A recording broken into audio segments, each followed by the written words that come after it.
Hi everyone, welcome to microbiology. We're in week number 2 and we're going to be continuing the topic of introduction to microbiology. Just some basic things that you should know to get you, launching you into the rest of the course. So these are kind of some foundational topics. And this should look familiar to what you did last week. Maybe a little bit simpler because there's going to be only one page you're going to click on, just the week 2 Introduction to Microbiology. And we have a study guide. So remember, take that study guide, click on it and print it out and put it in your 3-ring binder. I recommend watching these videos and following along on the handout. So all the learning outcomes on the study guide are also on the lecture videos. So follow that along, take notes, review your notes, and then do the lecture assignment. Remember that when you're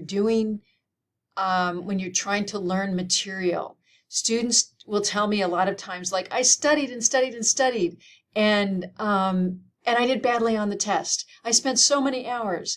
And I think a lot of times what people do is they read their notes. They reread their notes and go, oh yeah, I knew that. Oh yeah, I knew that.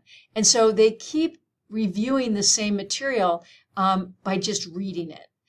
What you can use these lecture assignments for is to quiz yourself on it. So what you want to do is you want to practice recalling information. I find a lot of times in my online courses, students do really well in all the activities, but when it comes to taking the test, they're having a really hard time recalling information. So you have to practice that over time. So I highly recommend trying to do the lecture assignment after you've reviewed your completed study guide.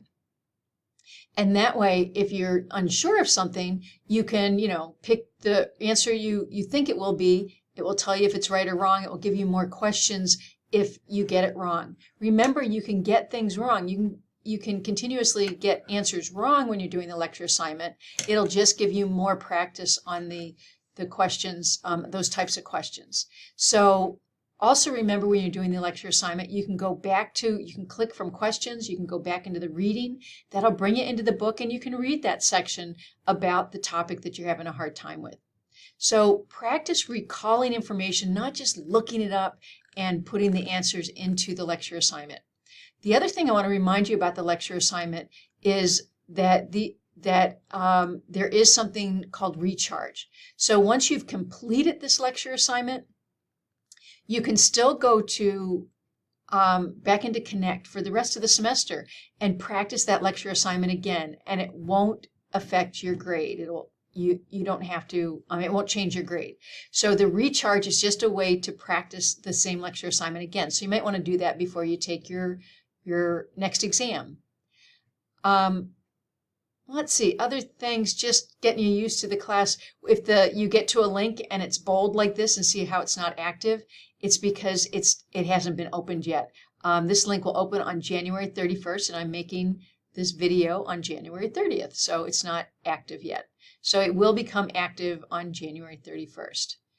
So work on your lecture assignment.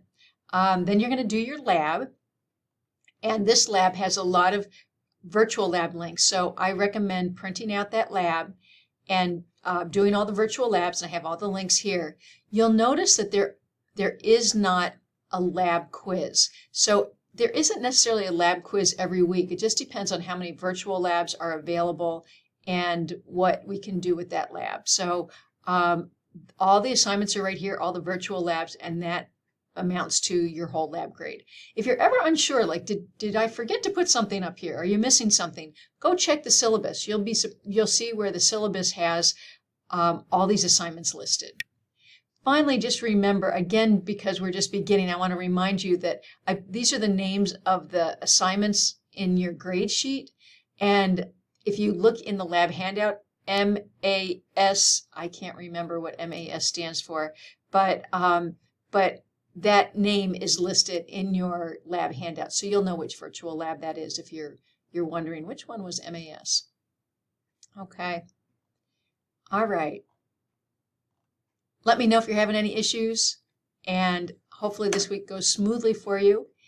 Take care and have a great week.